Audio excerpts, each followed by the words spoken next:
Le Jurassique est probablement la période la plus célèbre de la préhistoire. Avec son début daté à il y a 200 millions d'années, la culture populaire a renforcé le lien entre les grands dinosaures et cette phase de la ligne temporelle mésozoïque. Cependant, il est important de séparer la réalité de la fiction. Le Jurassique a été le berceau des géants, mais avant cela, il a dû faire face à des changements géologiques et écologiques constants. En particulier, compte tenu du fait que la Pangée se remettait d'un épisode d'extinction massive tout en se fracturant constamment. Ce furent des millions d'années de changements. Mais contrairement au Trias, la récupération ne fut pas aussi lente. Les organismes qui ont survécu à l'instabilité constante établiraient une domination rapide sur les nouveaux ordres naturels. Et oui, beaucoup d'entre eux seraient dirigés par les descendants des archosaures, les dinosaures. L'activité volcanique était très persistante pendant cette période, et elle était directement liée au rifting, ou glissement tectonique dans la Pangée. Ce n'était pas la première fois que les volcans affectaient des biomes entiers pendant de longues périodes de temps, mais ce cas était relativement positif. Il y a eu un ajustement dans le cycle hydrologique des pluies, ce qui a provoqué des précipitations plus fréquentes et a fait en sorte que la température générale ne soit plus principalement chaude. De plus, les volcans marins ont favorisé la génération d'un sol océanique au fil des millions d'années, dans ce que nous connaissons aujourd'hui sous le nom d'Atlantique. En ce qui concerne le cycle hydrologique, ils ont aidé à créer des bassins naturels d'eau dans les parties les plus internes du continent. La mer de Thétis était déjà entrée dans la Pangée depuis le Trias, mais grâce au début de la séparation progressive des continents, la grande masse de terre que nous appelons supercontinent a commencé à avoir beaucoup plus de zones humides. Bien sûr, de nombreux animaux et organismes adaptés aux environnements chauds ne pouvaient pas faire face à ces changements et se sont joints aux 75% de la population du Trias qui disparaîtrait en raison de cette transition. Le point positif, d'un point de vue scientifique, est qu'il a été libéré plus de niches que les futurs proto-mammifères et dinosaures pouvaient occuper. En plus de cela, les précipitations abondantes stabiliseraient progressivement les températures mondiales et l'extension des forêts et des zones vertes atteindrait à la fois les vallées et les plateaux, un autre héritage du Trias qui marquerait la disposition des espèces pendant cette période et les suivantes, et la formation de l'Eurasie et de Gondwana. La première comprenait le territoire qui, dans le futur, appartiendrait à l'Amérique du Nord et à l'Eurasie, tandis que la seconde possédait les terres primitives de l'Afrique, de l'Australie, de l'Antarctique, de l'Amérique du Sud et de l'Inde. Leur séparation, comme mentionné précédemment, peut être résumée par l'intrusion de la mer de Thétis dans le supercontinent, la rupture tectonique de la Pangée et la formation du bassin océanique qui diviserait les deux régions. Tout ce processus s'est déroulé sur 600 millions d'années. Bien que les paléogéographes affirment qu'il s'est accéléré dès le début du Jurassique moyen. Et qu'est-il advenu des autres êtres vivants qui ont survécu à la transition du Trias au Jurassique? Comment se distingueraient-ils par rapport à leur avenir en tant qu'espèce? Pour commencer, les océans du Jurassique étaient loin d'être silencieux. Il est vrai que les volcans actifs libérait des minéraux et des gaz qui étaient principalement mortels. Leur effet a affecté à la fois les animaux et les récifs coralliens, qui ont été durement frappés par la dernière grande extinction. Cependant, les espèces les mieux adaptées ont réussi à surmonter ces changements et à restaurer leur population, tandis que d'autres ont commencé à explorer ces nouvelles niches écologiques depuis la surface. Et ces adaptations étaient si marquées que certains poissons actuels les conservent encore. D'autre part, les dinosaures commençaient à s'imposer comme les nouveaux protagonistes de la Terre. Les théropodes, comme le Dilophosaurus, entamaient leur histoire en tant que prédateurs agiles, explorant des opportunités de chasse et développant de nouvelles stratégies. Les premiers sauropodomorphes commençaient à croître, allongeant leur cou et leur corps pour atteindre la végétation la plus haute et étendre leur présence dans les nouvelles forêts qui émergeaient.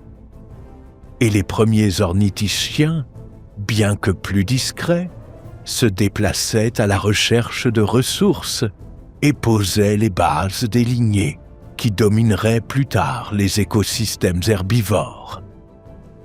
D'autre part, les petits mammifères, les premiers thérias, auraient également leur importance pendant cette période, mais nous en parlerons plus en détail plus tard.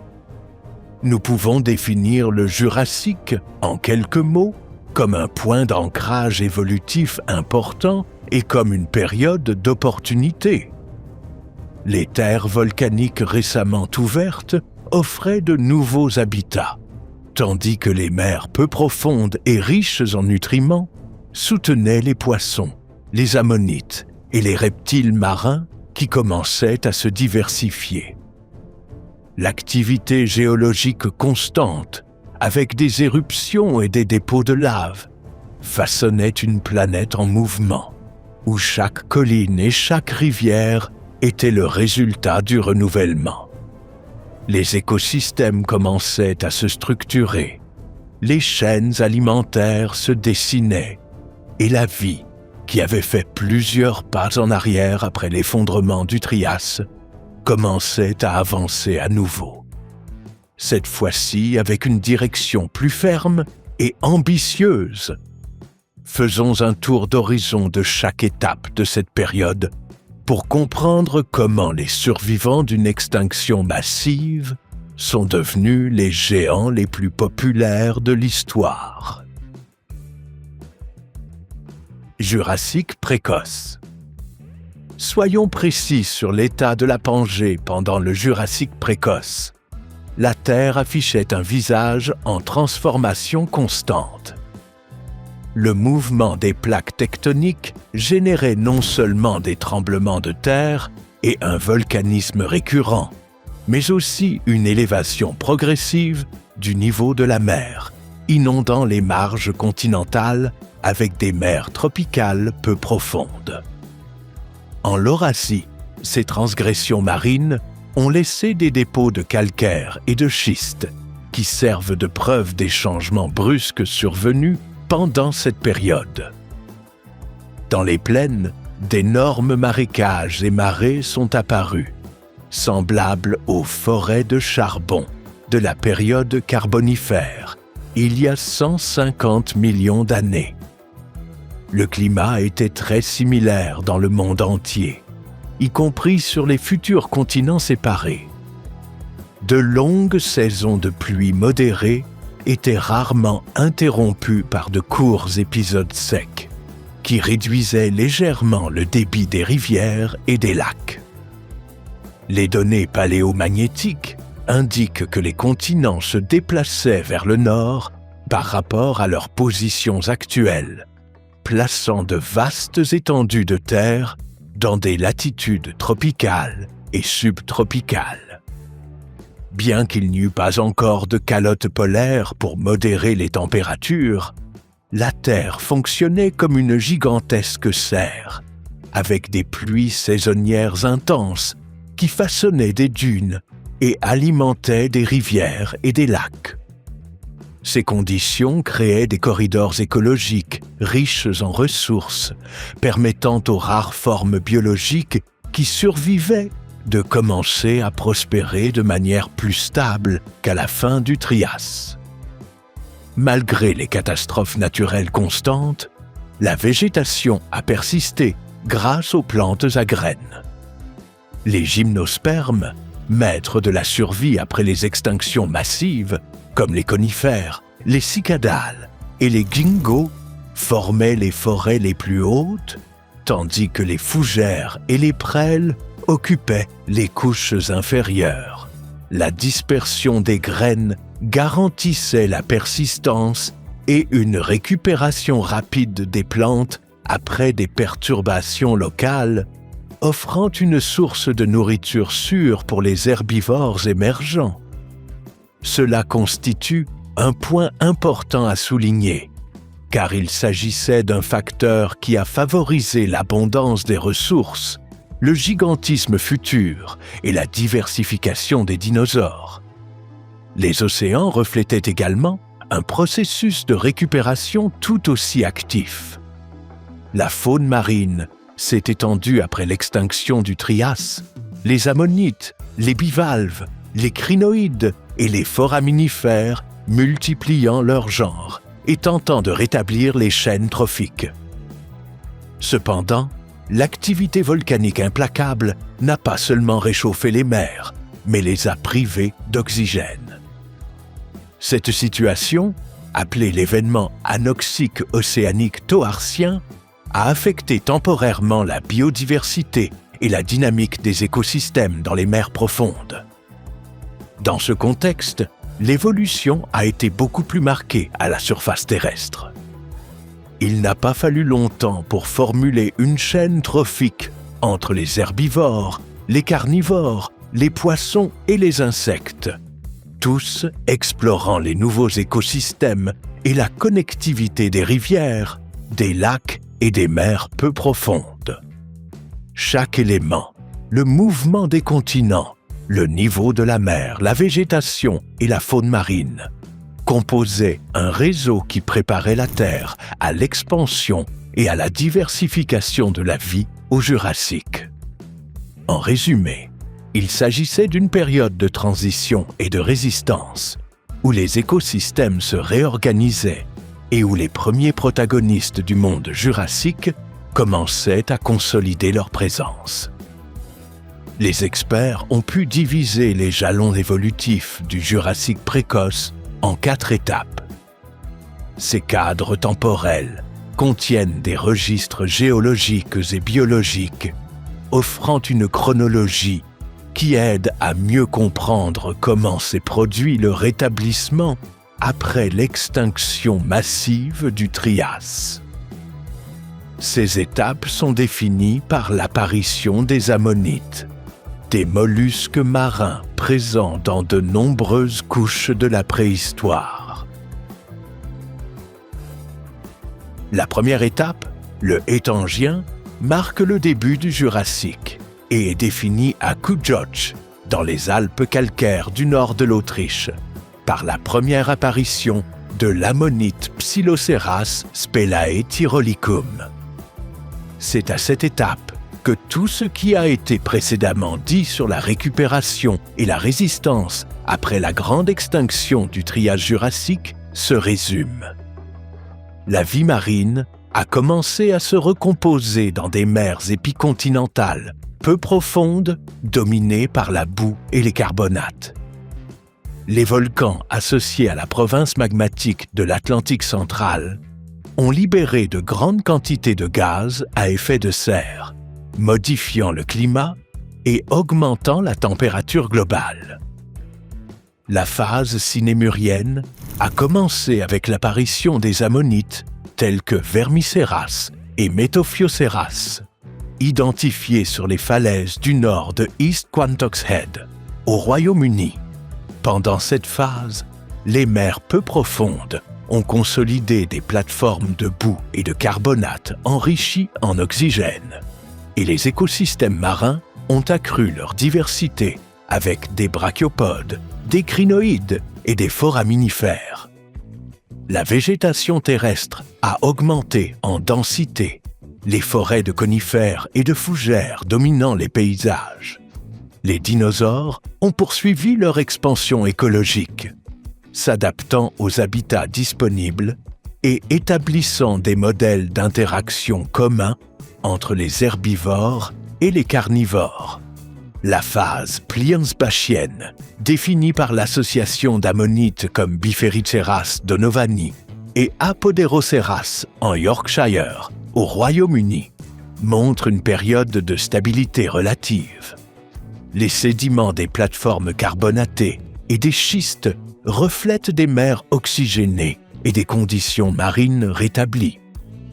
La faune marine s'est diversifiée, avec une plus grande présence de bivalves et de brachiopodes, tandis que les récifs commençaient à fleurir à nouveau.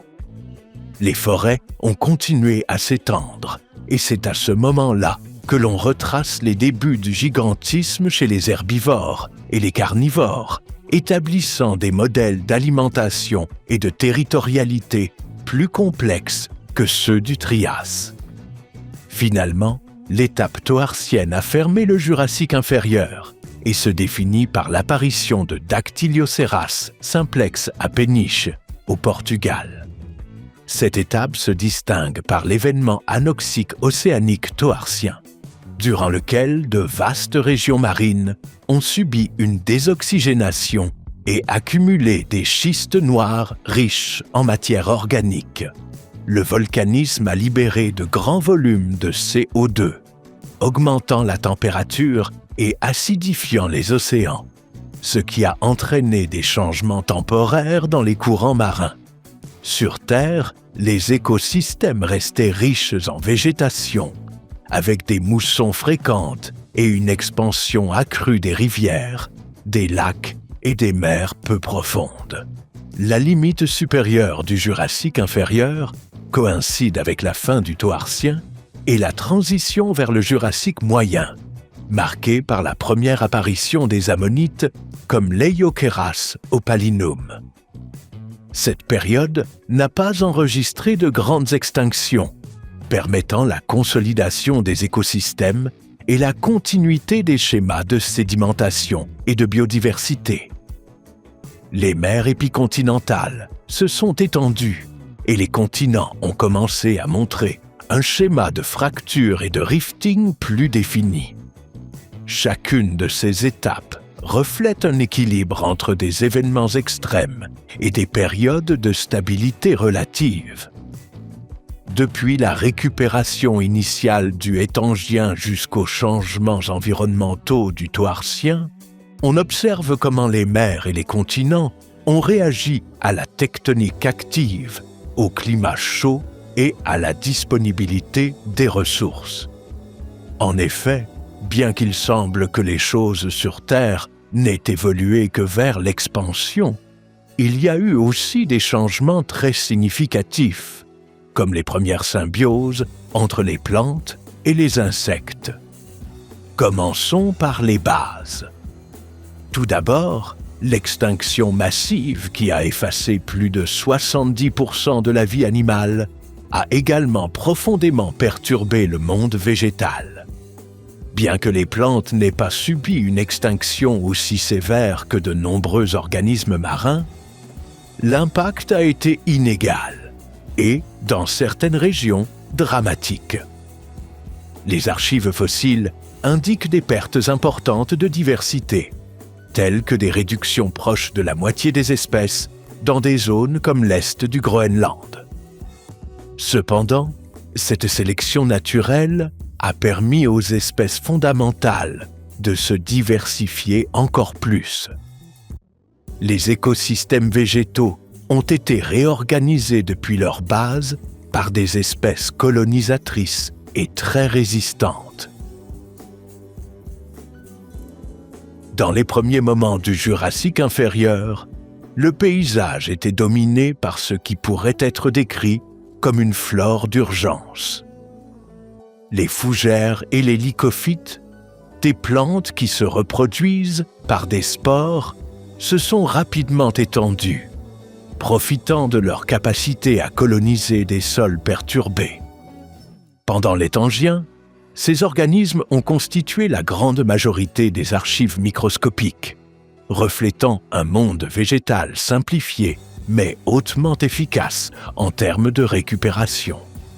C'était un paysage où la vitesse de reproduction comptait plus que la complexité structurelle et où les écosystèmes étaient encore loin d'atteindre la stabilité.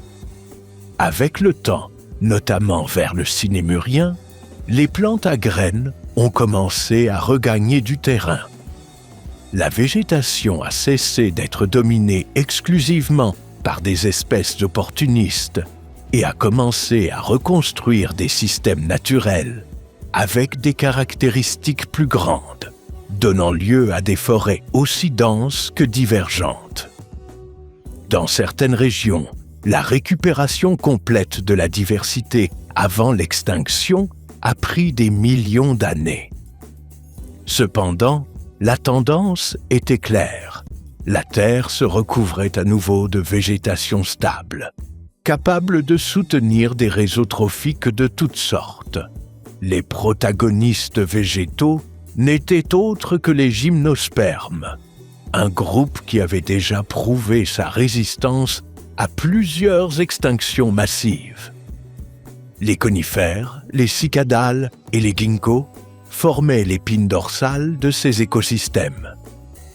Les conifères, en particulier ceux adaptés au climat chaud, se sont largement répandus, tandis que les cicadales occupaient les forêts basses, créant des refuges naturels contre les intempéries. Les ginkgos, quant à eux, apportaient de la structure aux couverts forestiers, atteignant des hauteurs considérables, pouvant facilement dépasser plusieurs dizaines de mètres. De plus, ces derniers sont reconnus pour leur survie aux événements d'extinction. La grande résistance de leurs graines a permis que, de nos jours, des spécimens vivants de ginkgo, comme le biloba, soient suivis, avec des longévités s'étendant sur des milliers d'années. Cet arbre géant peut facilement dépasser 40 mètres, étant un fossile vivant par rapport à de nombreuses plantes préhistoriques qui ont disparu. Te souviens-tu de ce que nous avons mentionné à propos de la symbiose entre les plantes et les insectes? Ce phénomène ne provenait pas des fleurs, car les plantes à fleurs ne faisaient pas encore partie du paysage. Bien qu'il existe des indices de forme végétale avec des caractéristiques intermédiaires qui pourraient anticiper leur apparition future, les angiospermes, en tant que tels, n'apparaîtraient officiellement qu'au Crétacé.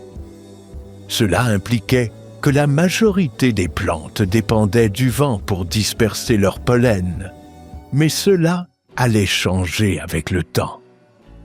Après tout, les coléoptères et les mouches primitives occupaient déjà des plaines inondables et des environnements proches des plans d'eau, interagissant directement avec la végétation.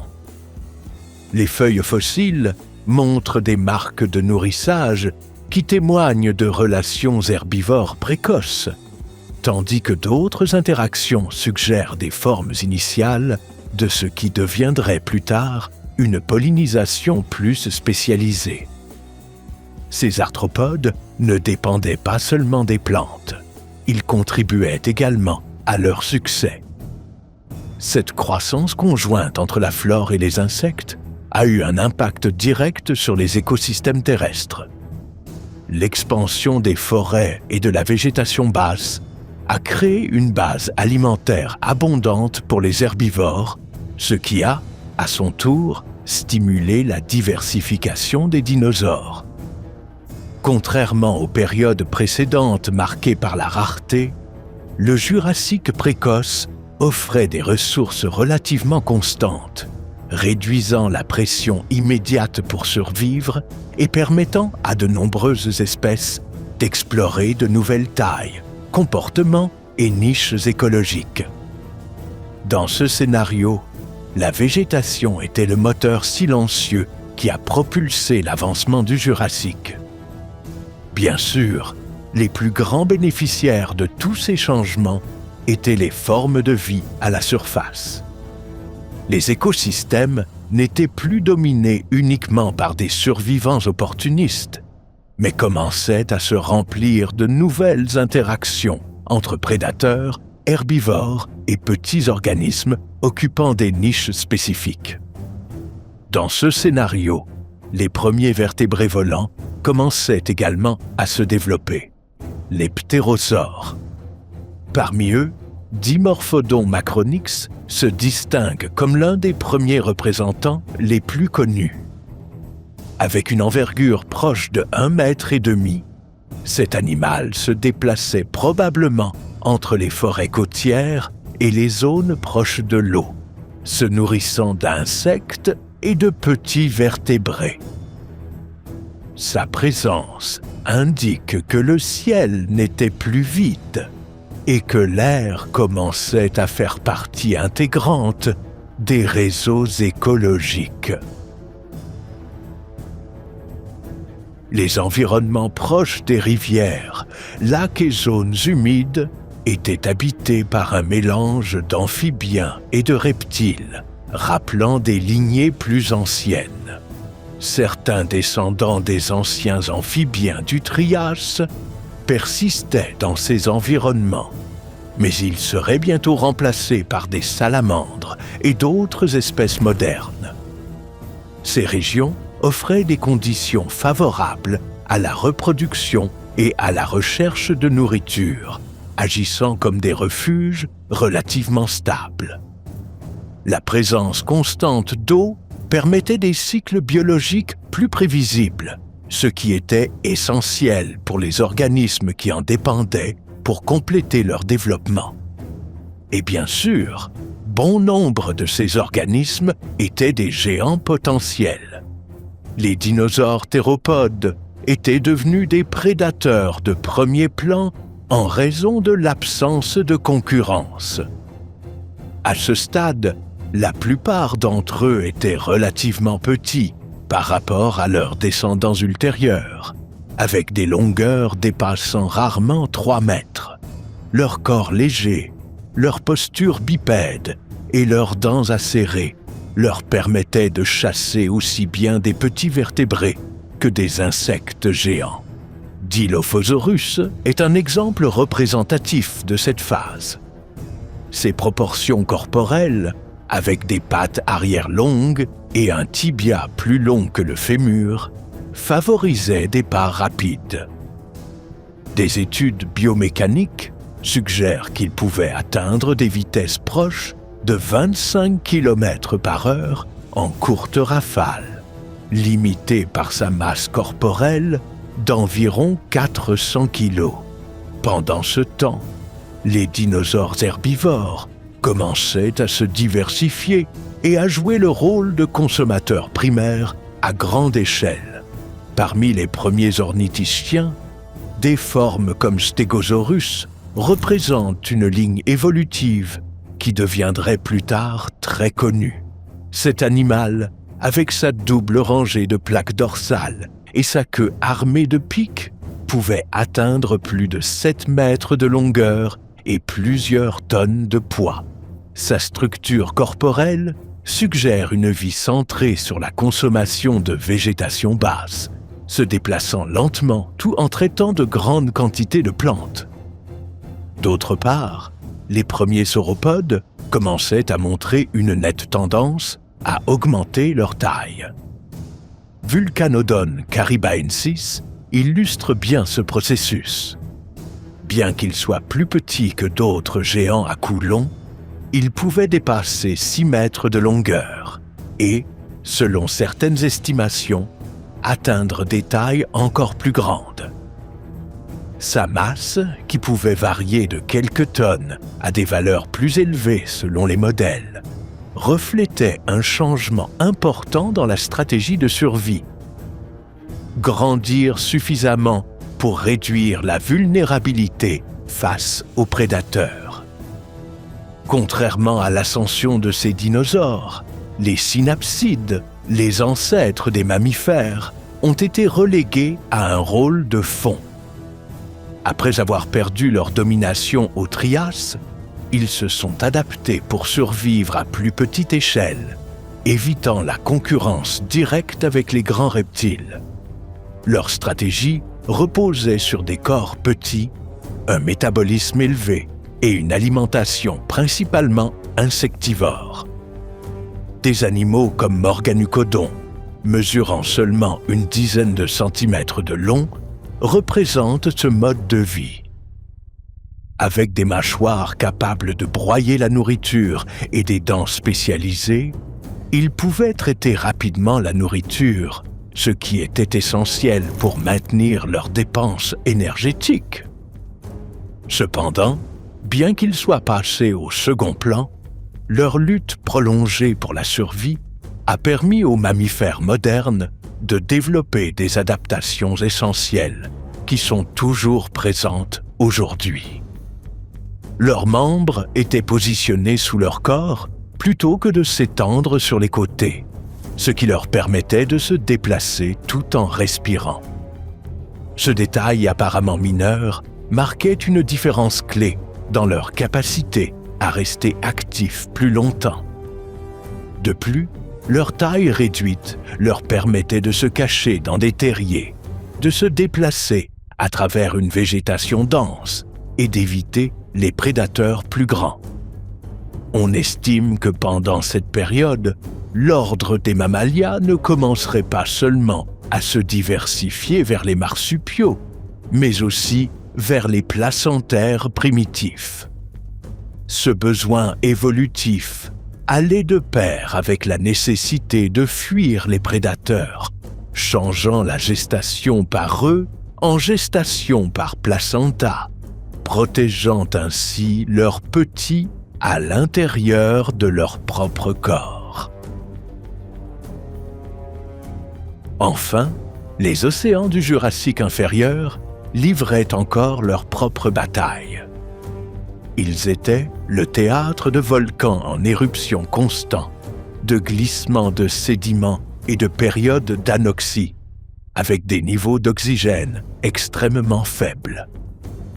De nombreux prédateurs marins, tels que l'Ichthyotitan, l'un des plus grands reptiles marins ayant jamais existé, n'ont pas pu survivre dans ces environnements. Malgré ce scénario, certains groupes non seulement survécurent, mais trouvèrent des opportunités d'expansion. Les ichthyosaures classiques représentent l'un des exemples les plus clairs. Ces reptiles marins, qui étaient déjà apparus après la crise du Permien, avaient développé des corps hautement hydrodynamiques, comparables à ceux des mammifères marins actuels. Leur anatomie comprenait des museaux allongés, de grands yeux protégés par des anneaux sclérotiques et des membres transformés en nageoires, ce qui leur permettait de se déplacer efficacement en mer ouverte. Contrairement aux dinosaures, leur adaptation à l'eau était totale, passant pratiquement toute leur vie dans l'océan et respirant de l'air en surface en raison de l'absence de branchies. Au sein de ce groupe, certaines espèces ont atteint des positions dominantes dans la chaîne alimentaire. Temnodontosaurus eurycephalus est l'un des exemples les plus représentatifs du Jurassique inférieur. Son crâne robuste, plus court et plus profond que celui des autres ichthyosaures, était conçu pour supporter des forces intenses lors de la capture de proie. Sa dentition montrait une différenciation fonctionnelle claire, avec des dents adaptées à la fois pour saisir et déchirer, ce qui lui permettait de se nourrir de grands vertébrés marins, comme les plésiosaures. La pression sélective favorisait les spécialisations qui réduisaient la concurrence directe, permettant à ces prédateurs de jouer des rôles dominants sans se disqualifier mutuellement. Plus bas dans la chaîne alimentaire, les invertébrés marins jouaient un rôle clé dans la récupération de l'écosystème. Les ammonites ont connu une diversification rapide après l'extinction du Trias, évoluant en de nombreuses formes qui variaient en taille, ornementation et type de spirale. Des formes plus ouvertes aux coquilles, plus compactes et efficaces pour la nage, ces céphalopodes sont devenus l'un des groupes les plus abondants et diversifiés de la période. Leur évolution rapide en a fait un outil clé pour les scientifiques modernes. Car, comme mentionné précédemment, ils permettent de déterminer avec une grande précision l'âge des couches dans lesquelles ils se trouvent. En plus de tout cela, les poissons ont également joué un rôle important dans cette réorganisation. Tant les requins airés primitifs que les poissons osseux à nageoires radiales ont commencé à se diversifier à nouveau. Dans les environnements côtiers, les requins abodons maintenaient leur présence, utilisant des dentitions spécialisées pour se nourrir de mollusques et d'autres organismes à coquilles dures. Au-delà de ces zones, les actinoptérygiens ou poissons à queue rayée élargissaient leur diversité, occupant à la fois les eaux peu profondes et la mer ouverte. Ce processus a posé les bases de l'évolution ultérieure des téléostéens. Bien que cela semble impressionnant, les poissons téléostéens avaient une adaptation si efficace qu'ils finiraient par dominer la diversité des vertébrés aquatiques à ce jour. La combinaison de prédateurs adaptés, d'invertébrés en expansion et de poissons en diversification montre que, bien que les océans du Jurassique inférieur soient restés des environnements avec des défis constants, le potentiel de surmonter ces défis était toujours présent chez leurs habitants. La vie marine n'a pas seulement survécu, elle a commencé à reconstruire les réseaux écologiques qui avaient été perturbés. Cela a établi un équilibre dynamique qui continuerait à se développer dans les phases suivantes du Jurassique, lorsque les récifs et les coraux se rétabliraient. Jurassique moyenne. Depuis le début du Trias moyen, il y a plus de 240 millions d'années, les changements dans la configuration géologique de la Terre ont commencé à s'accélérer.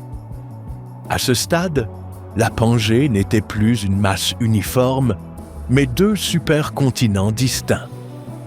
L'Eurasie, qui, rappelons-le, regroupait ce qui est aujourd'hui l'Amérique du Nord, l'Europe et une grande partie de l'Asie, commençait à se séparer de Gondwana, qui comprenait le reste des extensions territoriales.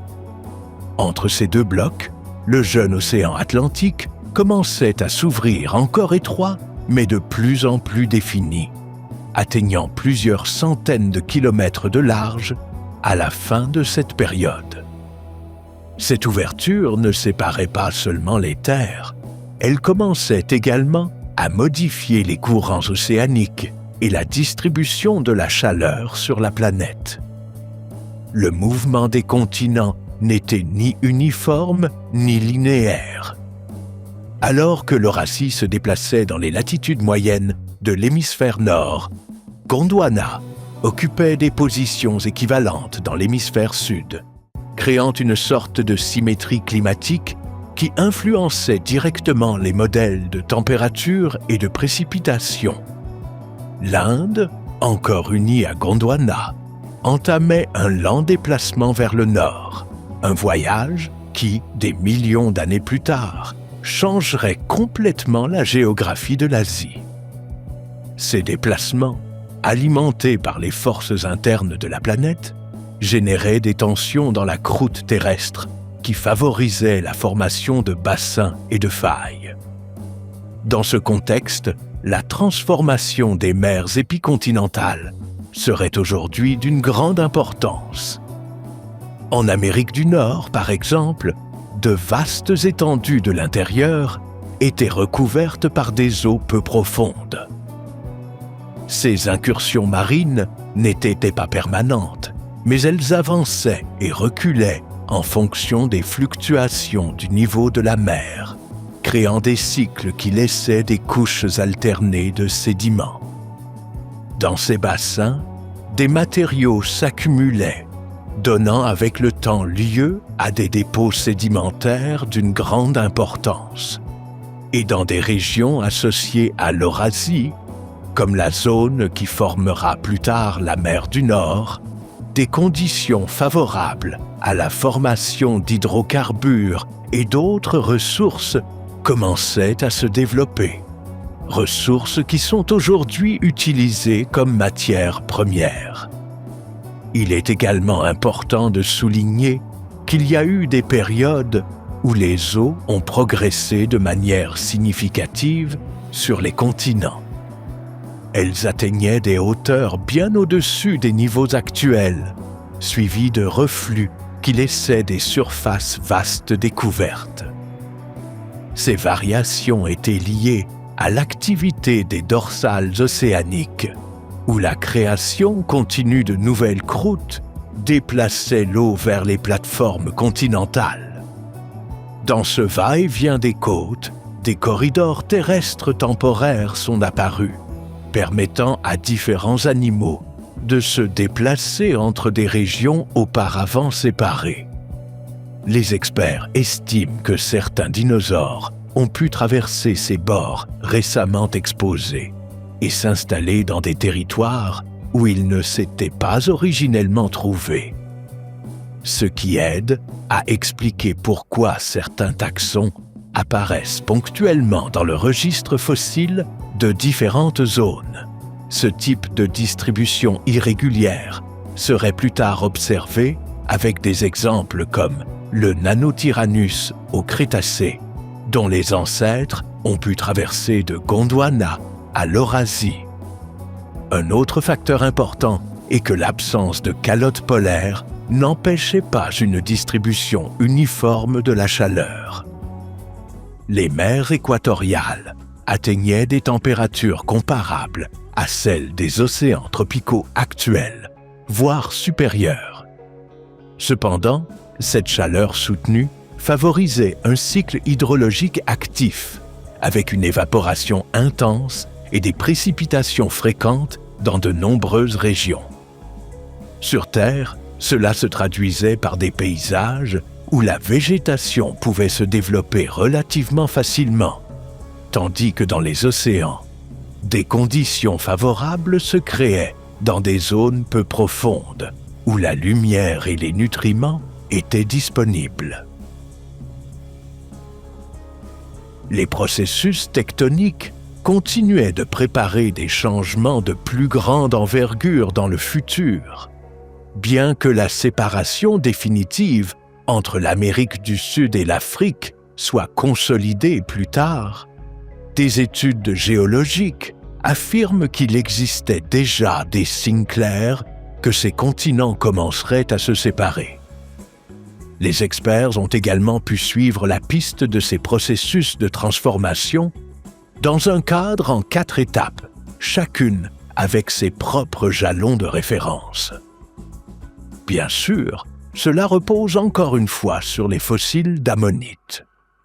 Dans le cas du Jurassique moyen, ce suivi est organisé en 4 parties qui couvrent ensemble un peu plus de 13 millions d'années. Plus de 100 mollusques préhistoriques ont été définis dans presque toutes les étapes. Dans le Bajocien, des genres comme Graphoceras dominaient et plus tard, pendant le Bâtonien et le Calovien, les Cadoceras sont devenus courants, marquant des changements dans les faunes. En même temps, les mers peu profondes se sont étendues sur les continents et ont accéléré l'accumulation de sédiments, laissant des traces claires tant en Laurasie qu'en Gondwana. L'Alénien marque le début de cette phase avec une tendance claire vers l'expansion des mers sur les bords continentaux. Les plateformes peu profondes commencent à s'étendre, en particulier dans les régions de l'hémisphère nord, créant de vastes zones de sédimentation où se déposent boue et carbonate. Cette avancée marine n'est pas uniforme, mais elle est suffisamment constante pour transformer la géographie côtière.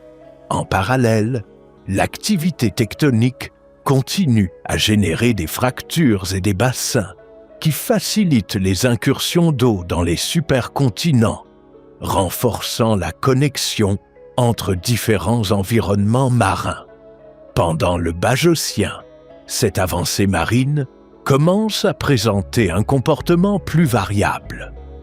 Le niveau de la mer subit des baisses notables à certains moments, ce qui expose des zones précédemment couvertes et modifie la répartition des écosystèmes. Ces oscillations génèrent une alternance entre conditions marines et terrestres, ce qui est indiqué par le chevauchement constant de différents enregistrements sédimentaires. Les organismes qui habitaient ces environnements ont dû s'adapter à des changements fréquents, ce qui a favorisé les espèces capables de tolérer des variations de salinité, de profondeur ou de disponibilité des ressources. De plus, c'est pendant cette phase que le phénomène des corridors marins a eu lieu. Le bâtonien introduit une période où les plateformes marines restent plus longtemps dans certaines zones. Cela favorise l'étude du Jurassique moyen en raison de la grande disponibilité de sédiments plus uniformes. De plus, cette stabilité relative a influencé positivement le développement de communautés dépendant de conditions moins changeantes, en particulier dans des environnements peu profonds. En même temps, l'activité tectonique a continué à façonner le relief, créant de nouveaux bassins et modifiant ceux qui existaient. Cet équilibre entre stabilité locale et changement global a créé une diversité d'habitats qui a favorisé l'expansion de différentes formes de vie sans pression sélective. Le Calovien clôt le Jurassique moyen avec une intensification de plusieurs des tendances précédentes. Le niveau de la mer atteint une expansion considérable dans plusieurs régions, recouvrant de vastes surfaces continentales et renforçant la présence des mers intérieures. Cette couverture accrue facilite la connexion entre les masses d'eau, permettant à de nombreuses espèces de se disperser plus facilement. En même temps, la sédimentation devient plus intense dans divers bassins, accumulant de grands volumes de matériaux qui enregistrent ces changements. Au-delà de ce qui se passe à chaque étape, la fragmentation et les nouvelles configurations géographiques affectent directement la circulation océanique de manière ininterrompue. Les bassins formés pendant ce processus commencent à accumuler des sédiments avec des caractéristiques particulières, en particulier dans les régions liées à l'Eurasie, où les bases des dépôts, qui auront une importance scientifique et économique dans le futur, sont posées. Maintenant, au cours de ces millions d'années écoulées, les dinosaures ont choisi de sceller leur domination par leur taille. Ce n'était pas une exagération de la nature. Derrière ces corps colossaux se cache une histoire évolutive, où grandir signifiait se déplacer plus loin et, dans de nombreux cas, ne pas être dévoré.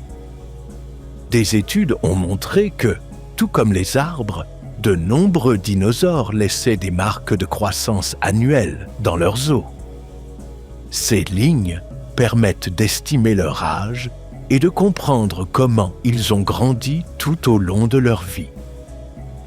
En étudiant ces schémas, des chercheurs tels que Patrick O'Connor ont découvert que la taille d'un dinosaure ne dépendait pas nécessairement d'une croissance plus rapide ou de l'oxygène, comme certains le suggèrent, mais du passage du temps.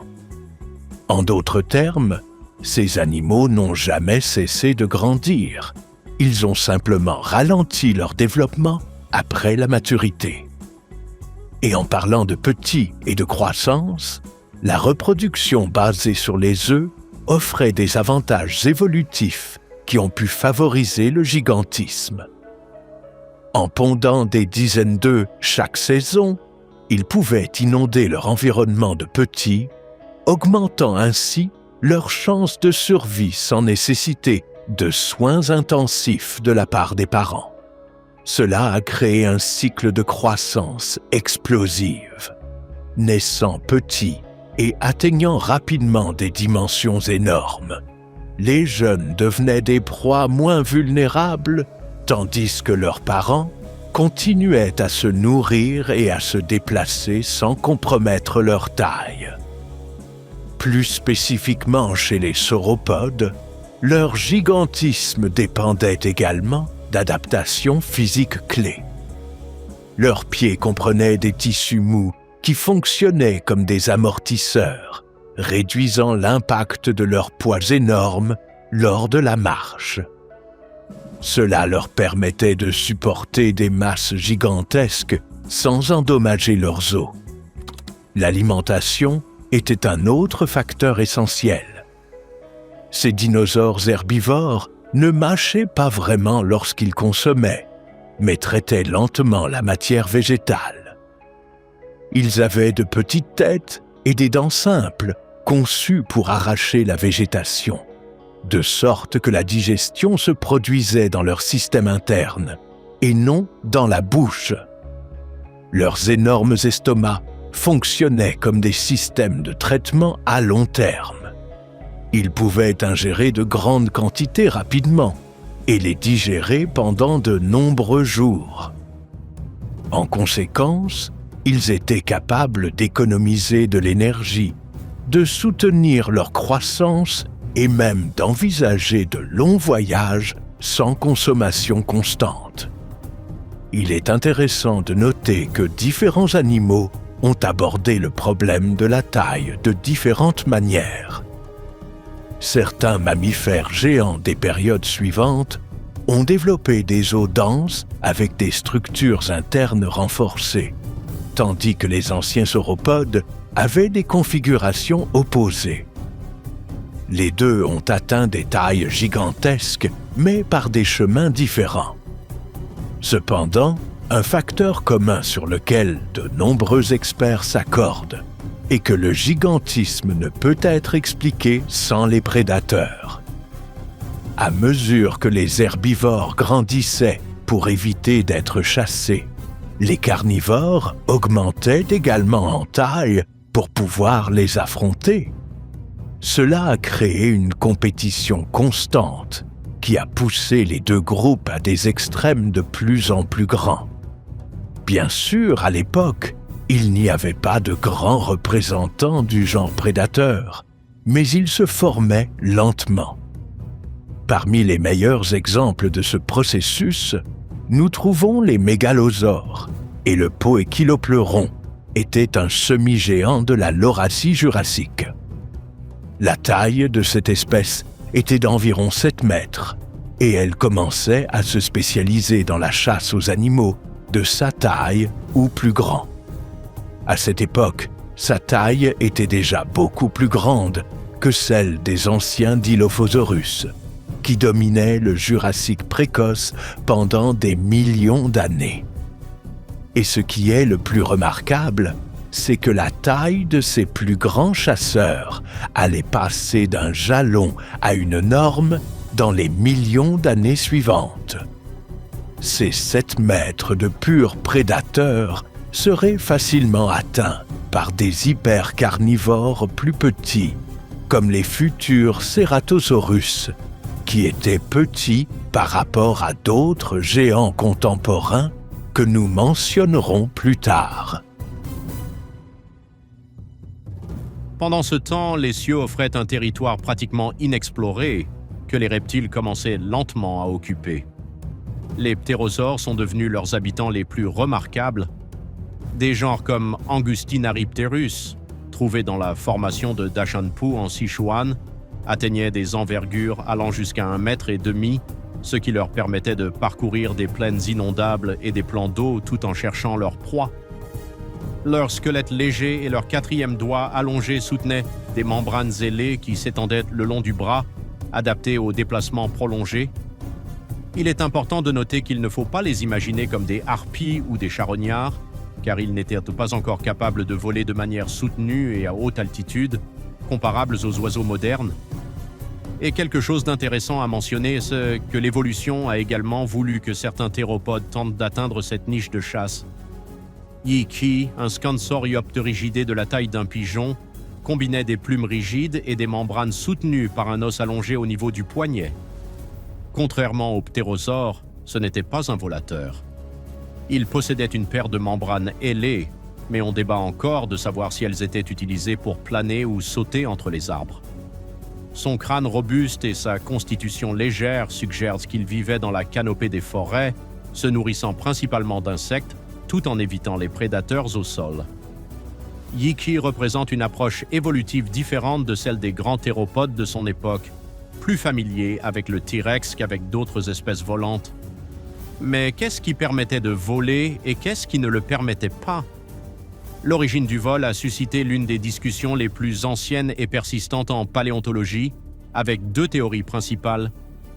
L'hypothèse ground-up, ou du sol vers le haut, propose que de petits théropodes coureurs agitaient leurs bras emplumés pour augmenter leur aérodynamisme et leur vitesse lorsqu'ils poursuivaient des proies ou fuyaient des prédateurs. Avec le temps, ces sauts assistés se sont prolongés et sont devenus plus contrôlés, se transformant en des planeurs contrôlés, soutenus par de puissants muscles dans les jambes pour les mouvements de poussée initiaux. D'autre part, la théorie tree down, ou de l'arbre vers le bas, suggère que les premiers volants habitaient dans les arbres et utilisaient leurs ailes pour planer entre les perchoirs. Ce modèle trouve des parallèles dans des animaux modernes, comme les écureuils et les lézards volants, qui profitent de la hauteur pour se déplacer efficacement sans toucher le sol. Les forêts du Jurassique ont offert un cadre idéal pour expérimenter avec le vol, avec des voies d'évasion, de nouvelles sources de nourriture et peu de prédateurs naturels. Les premiers dinosaures qui ont amélioré leur capacité à voler ont eu accès à des insectes et à d'autres ressources inaccessibles depuis le sol, créant un puissant incitatif évolutif à perfectionner leurs compétences aériennes. Ce n'est pas surprenant. L'environnement forestier offrait des opportunités uniques. De plus, la faible concurrence aérienne à ce moment-là était probablement ce qui a permis à des formes comme Yi-Ki ou Angustinaripterus d'essayer de mener leurs adaptations dans cette direction. Par conséquent, qu'ils aient été capables de voler ou non, les premières membranes ailées ont jeté les bases de futures diversifications. Les carnivores et omnivores ultérieurs seraient de mieux équipés pour exploiter ces écosystèmes et s'étendre davantage. Et si nous revisitions les océans après des millions d'années de récupération et de diversification, le paysage ne pourrait être plus différent. Les mers de la planète étaient devenues des scènes de diversification biologique intense, en particulier pour les ammonites, qui continuaient à se développer sous diverses formes et tailles le long des plateformes et des bassins peu profonds. Certains fossiles de grande taille de ces mollusques datent de cette période. Leur présence était accompagnée d'un ensemble de bivalves prospérant sur des fonds mous et dans les eaux peu profondes, y compris des représentants de la famille des Gryphaïda. En ce qui concerne les poissons, les écosystèmes marins comptaient un mélange de formes cartilagineuses et osseuses. Parmi les cartilagineux, les requins hybodontes tels que le Hybodus, survivant marin depuis le Permien chaotique, maintenaient des niches prédatrices dans les eaux côtières et lagunaires. Ce n'étaient pas de grands prédateurs, mais leur survie dans des scénarios difficiles est, à tout le moins, admirable.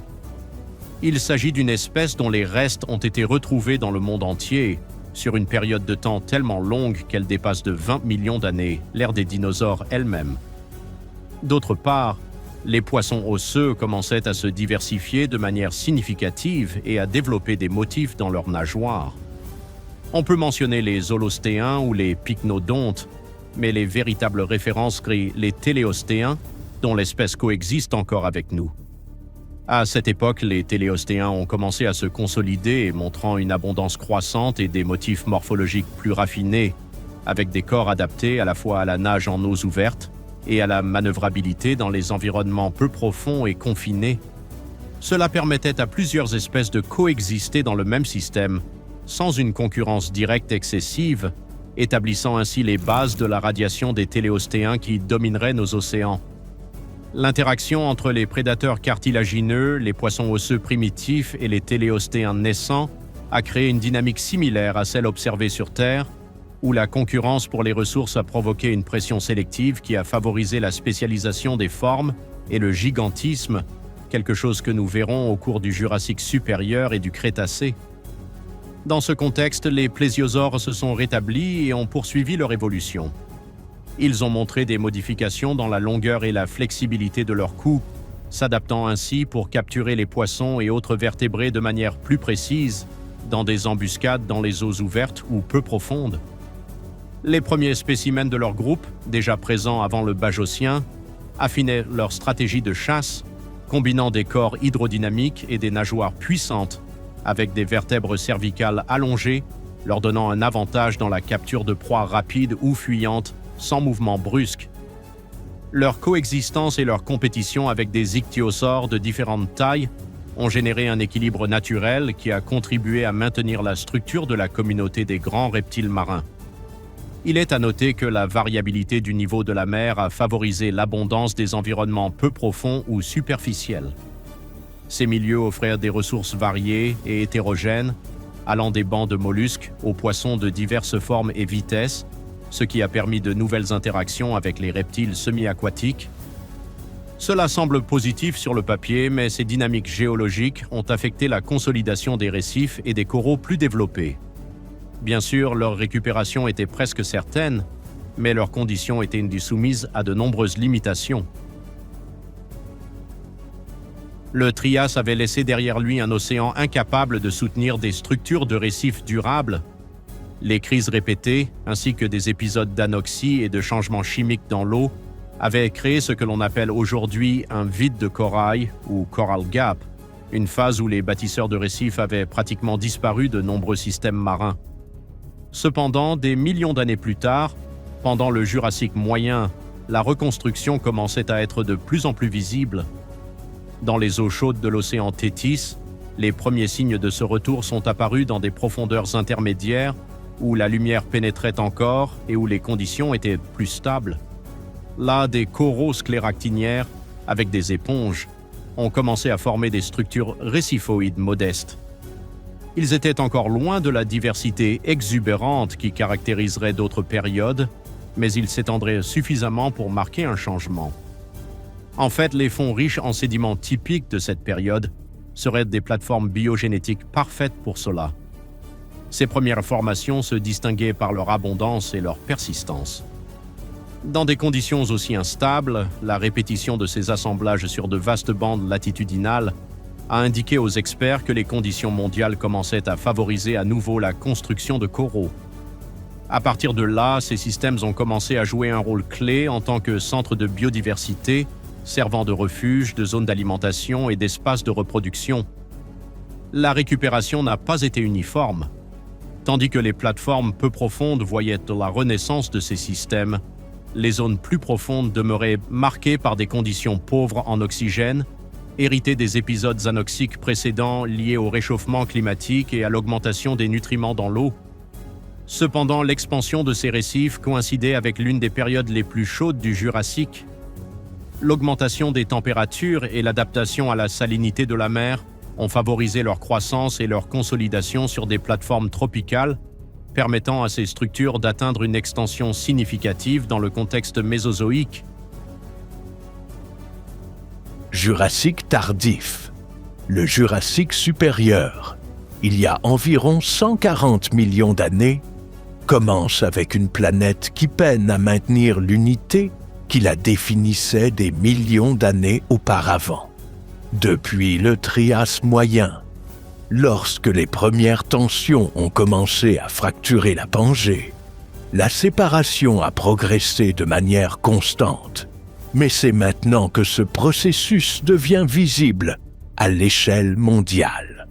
À ce stade, l'Amérique du Nord et l'Eurasie occupe des bandes équatoriales à des latitudes moyennes, tandis que le Gondwana reste étendu dans l'hémisphère sud.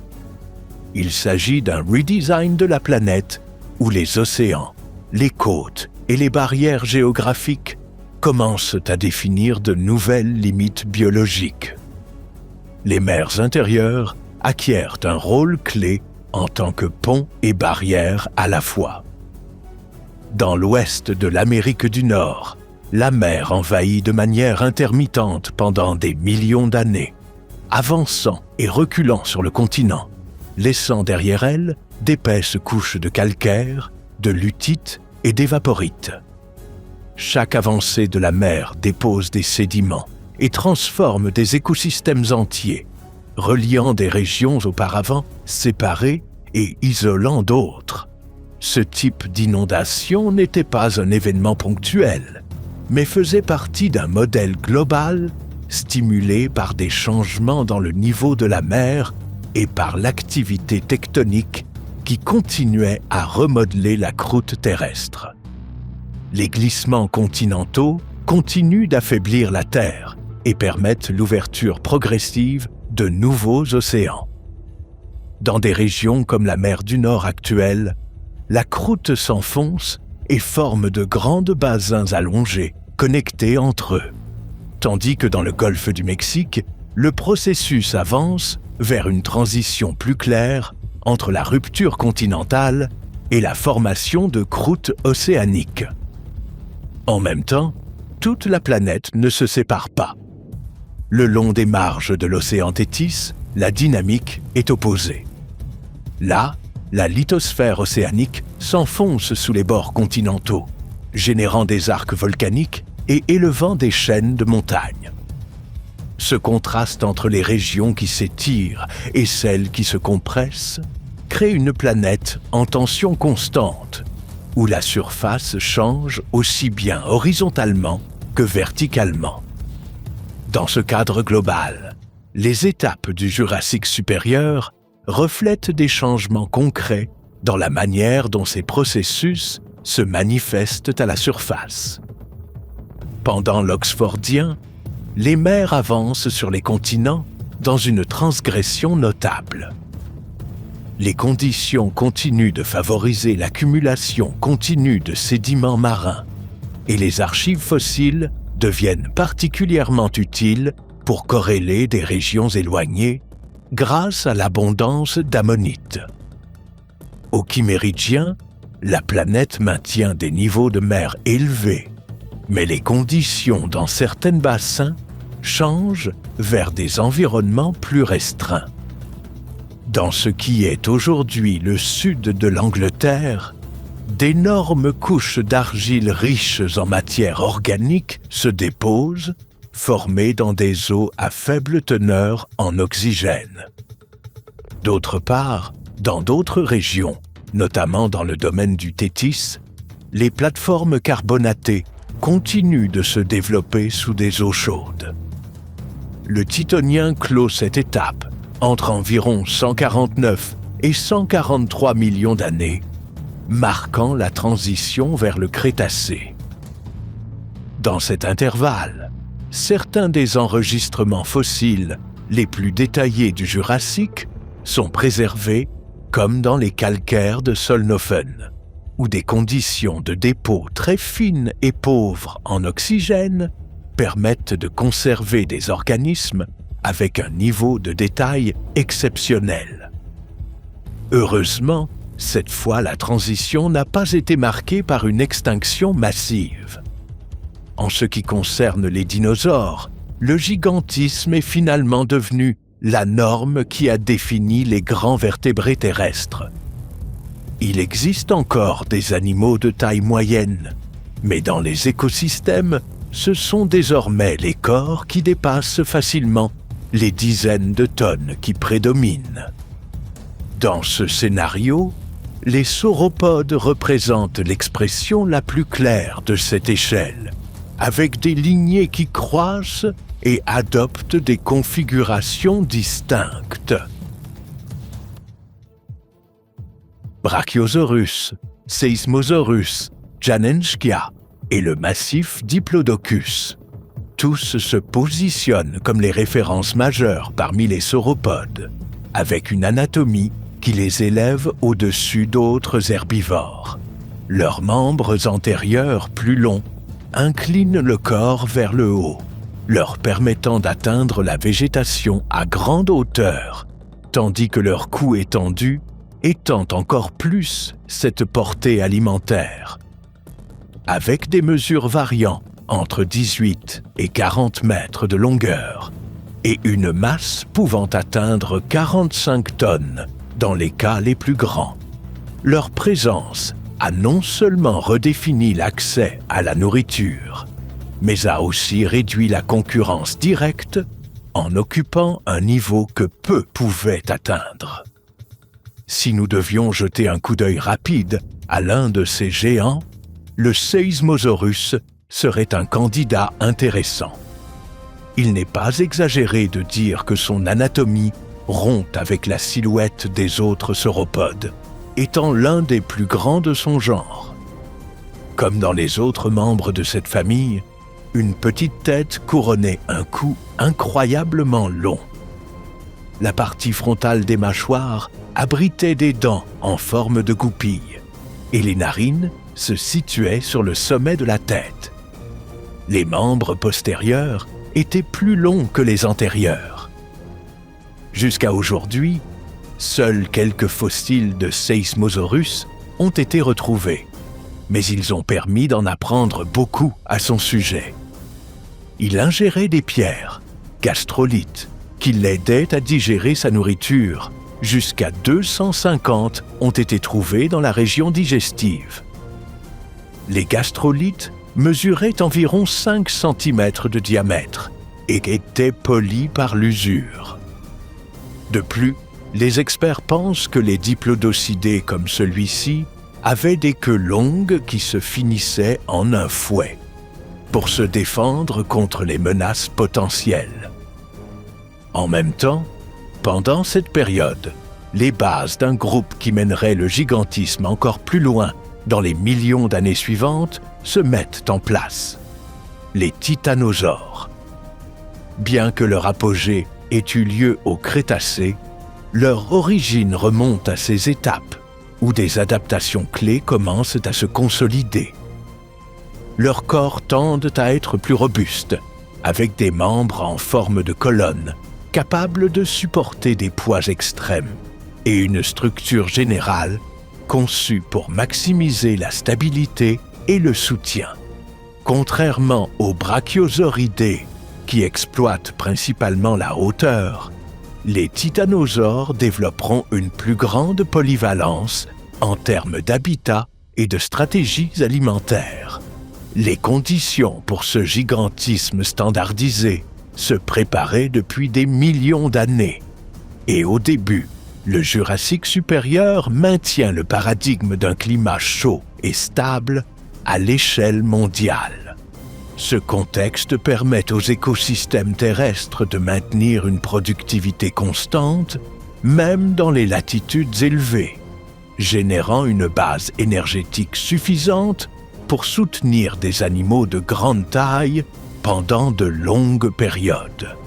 En conséquence, les grands herbivores ne rencontrent pas de rupture prolongée dans l'approvisionnement alimentaire, ce qui favorise à la fois leur croissance continue et le maintien de populations nombreuses.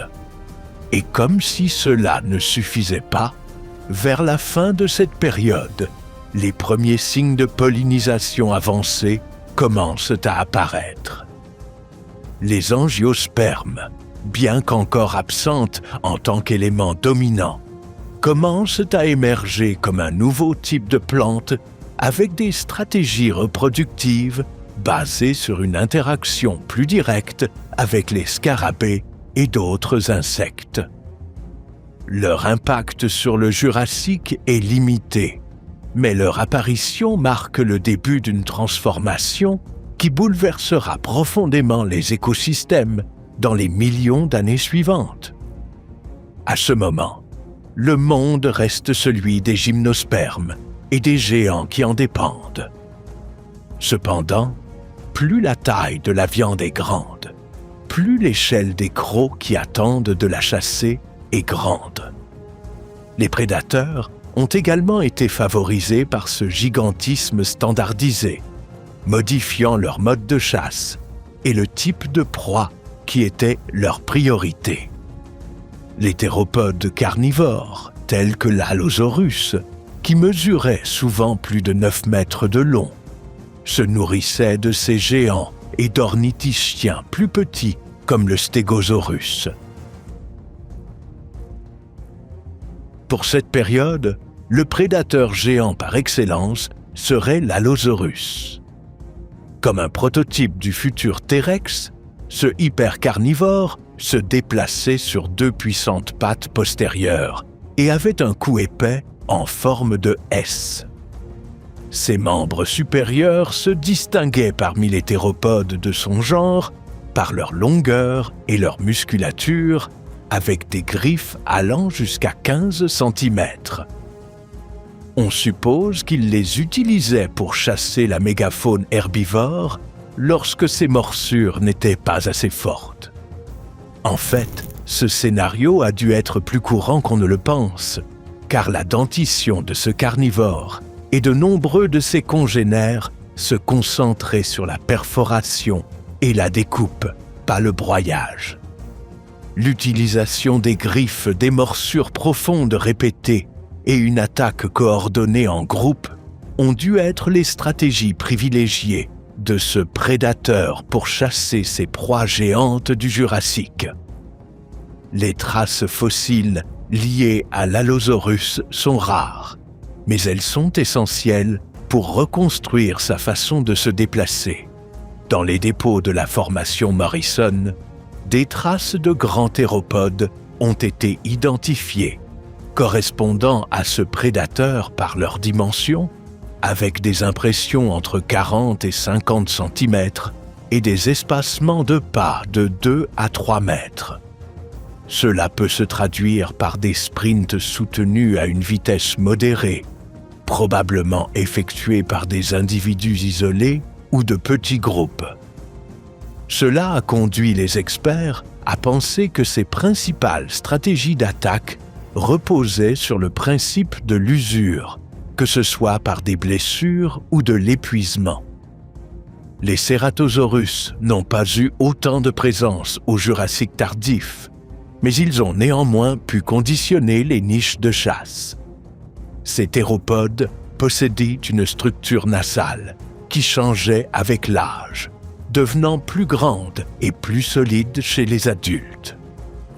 Le noyau osseux de la corne était recouvert d'une couche de kératine semblable à celle des cornes modernes. Cependant, les études biomécaniques du crâne montrent qu'il était incapable de supporter beaucoup de tension, ce qui rendait peu probable son utilisation dans les charges. En tenant compte des facteurs biologiques et environnementaux, on suppose que sa fonction était plus liée à l'exhibition, la reconnaissance entre individus, voire à l'apparence d'une plus grande taille. On sait qu'il était contemporain de l'Allosaurus et d'un autre grand chasseur, le Torvosaurus. Il n'est pas clair s'ils se considéraient comme des concurrents à éviter, des prédateurs ou des proies, mais leurs chasses ont sûrement coïncidé à plusieurs reprises. Et c'est précisément ce scénario hypothétique qui définit cette période. La manière dont ces prédateurs coexistent et commencent à se répartir l'environnement. Certains se concentrent sur les méga-herbivores, d'autres sur des proies moyennes, et d'autres encore sur des ressources plus spécifiques. Ensemble, cela marque un point où la prédation atteint un niveau de développement où la taille ne suffit plus à elle seule. Il devient maintenant important de maîtriser la technique, la résistance et la capacité à s'adapter à un environnement où les proies ont également atteint des dimensions défiantes. En ce qui concerne le créneau aérien, la transition des dinosaures vers les oiseaux commence à laisser des traces claires dans les écosystèmes terrestres et lagunaires. Les ptérosaures, comme le Rhamphorhynchus, dominaient les cieux.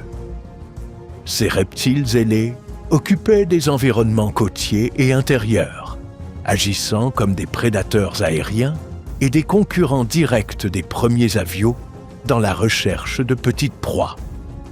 Cependant, être les plus nombreux ne les rendait pas les seules menaces.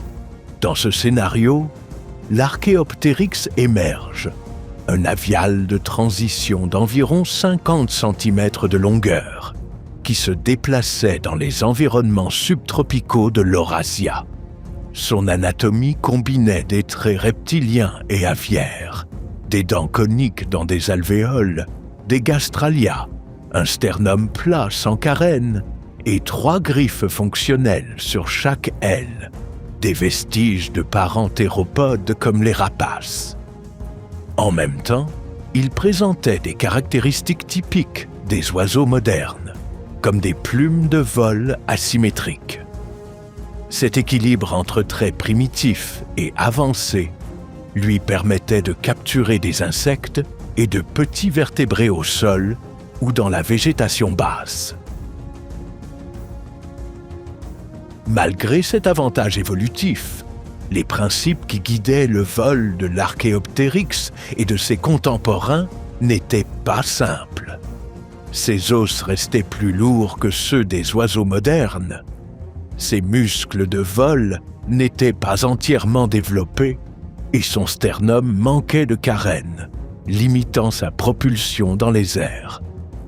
Le vol précoce consistait donc en des planeurs entrecoupés de brèves rafales, propulsés, adaptés à un environnement où la maniabilité était plus critique que la vitesse ou l'endurance. Ses ailes, relativement larges et arrondies, reflétaient une conception optimale pour se déplacer entre une végétation dense. Le registre fossile continue de s'enrichir avec des découvertes récentes comme le Baminornis gengensis, qui présente des traits aviaires clés et confirme que la diversification des dinosaures à plumes ne se limitait pas à l'Europe, mais s'étendait à l'Asie, suggérant une radiation précoce des avios sur différents continents. Ces découvertes renforcent l'idée que l'origine des oiseaux a été un processus prolongé, où la combinaison de traits reptiliens et d'adaptations rudimentaires du vol a permis à ces premiers aviateurs d'occuper de nouveaux créneaux écologiques. La plupart des conclusions sur l'origine du vol doivent leur importance à l'Archéoptérix. À travers ces fossiles, on a obtenu la première preuve tangible de la transition évolutive entre les reptiles et les oiseaux. Ses structures alaires, sa dentition et sa combinaison de traits montrent que le vol est apparu comme un mosaïque d'adaptation. La pression de l'écosystème pour trouver des possibilités de survie dans des chaînes trophiques libres a jeté les bases de l'évolution ultérieure des oiseaux et des ptérosaures pleinement volants. Enfin, pour terminer notre parcours dans les mers du Jurassique tardif, nous trouvons une biodiversité très large entre les espèces, qui se différencient de leurs pairs à la fois par leur spécialisation et par leur taille. Sans aller trop loin, parmi les poissons osseux, le colossal Litzichthys se distingue. Un poisson qui pouvait atteindre 28 mètres, étant l'un des plus grands à avoir jamais existé. Selon des études sur ces fossiles, on sait qu'il se nourrissait de plancton, de petits crustacés, de méduses et de petits poissons. Il se nourrissait en filtrant l'eau à travers de grandes plaques situées à l'arrière de la bouche, un mécanisme comparable à celui des baleines modernes qui consomment du plancton. En plus de diverses variantes d'ichtyosaures, le Pliosaurus, un proche parent des plésiosaures, prendrait le devant de la scène en tant que prédateur apex. Ce genre de reptile marin mesurait entre 10 et 13 mètres de long et pesait jusqu'à 45 tonnes. Bien qu'il ne fût pas un long-cou marin, il était un prédateur assez imposant.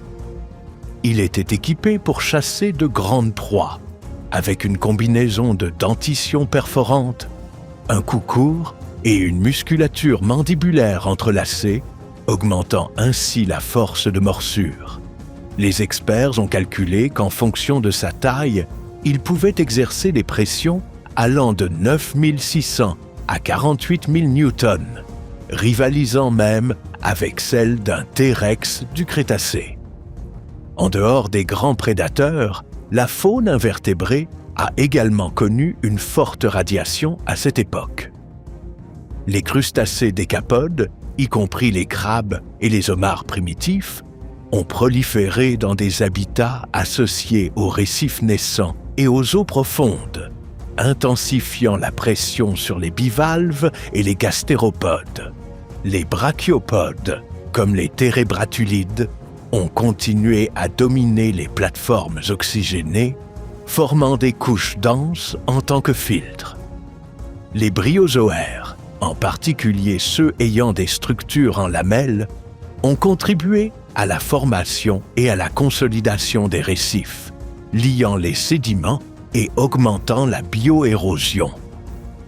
Effectivement, à cette époque, les récifs ont connu leur expansion la plus significative depuis le vide de coraux précédent. Associés à des plateformes peu profondes, les récifs sont devenus des refuges pour de nombreux invertébrés et poissons, bien que leur biodiversité soit encore vulnérable aux perturbations environnementales. Vers la fin du Jurassique, les récifs traversaient une phase de réajustement, car pendant des millions d'années, ils avaient été dominés par des organismes dépendants des mers chaudes. Mais dans cette phase finale, des baisses de température et des changements dans la composition chimique de l'eau ont commencé à se manifester, provoquant une réorganisation de ces écosystèmes et perturbant l'équilibre de nombreuses espèces qui en dépendaient directement. Cela n'a pas entraîné une extinction massive, mais a provoqué la disparition de certaines espèces des océans au début du Crétacé. Empreinte du Jurassique dans le présent. Maintenant, contrairement aux périodes précédentes, la fin du Jurassique n'a pas été une rupture brutale, mais une transition stable. Beaucoup des bases écologiques étaient déjà établies et sont restées ainsi pendant longtemps.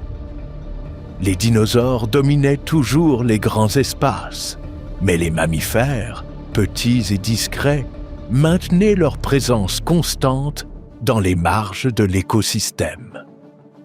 Pendant ce temps, sous la surface, la planète accumulait quelque chose de beaucoup plus durable que n'importe quelle lignée biologique.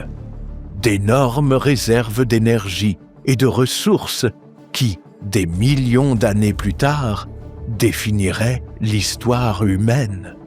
Te souviens-tu de la façon dont les sédiments ont caractérisé bon nombre des changements de la vie marine du Jurassique? La grande majorité de ces accumulations de sédiments étaient riches en matière organique. Dans nombre de ces bassins, l'eau au fond contenait peu d'oxygène, ce qui empêchait la décomposition complète des restes de plancton, d'algues et de micro-organismes.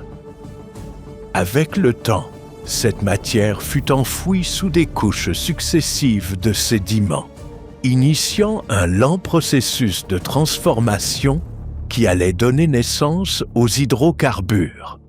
Un des exemples les plus clairs se trouve dans le nord de l'Europe, où les schistes riches en matière organique du Jurassique supérieur sont devenus la principale source de pétrole de la mer du Nord. Ces roches, formées dans des environnements marins tranquilles et à faible oxygénation, ont stocké de grandes quantités de carbone qui, avec le temps et sous pression, se sont transformés en pétrole et en gaz. Des processus similaires ont eu lieu dans l'actuel Moyen-Orient et au Venezuela, où les plateformes carbonatées du Jurassique tardif ont abrité certains des plus grands systèmes pétroliers de la planète. Un élément clé de ce processus fut les dépôts d'évaporites, formés lorsque des plans d'eau peu profonds s'évaporaient et laissaient derrière eux des couches de sel et de minéraux. Ces couches faisaient office de scellés naturels, empêchant les hydrocarbures de s'échapper vers la surface et favorisant leur accumulation dans des pièges géologiques. Sans ces barrières, une grande partie du pétrole généré se serait dispersée, réduisant drastiquement sa concentration.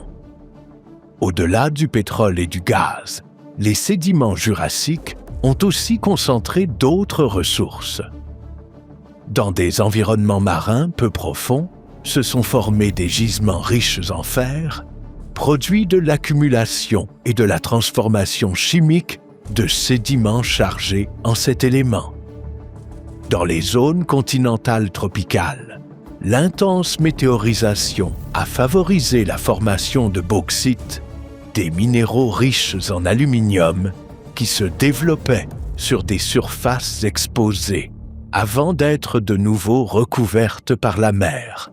Voilà ce qui rend le Jurassique spécial comme période.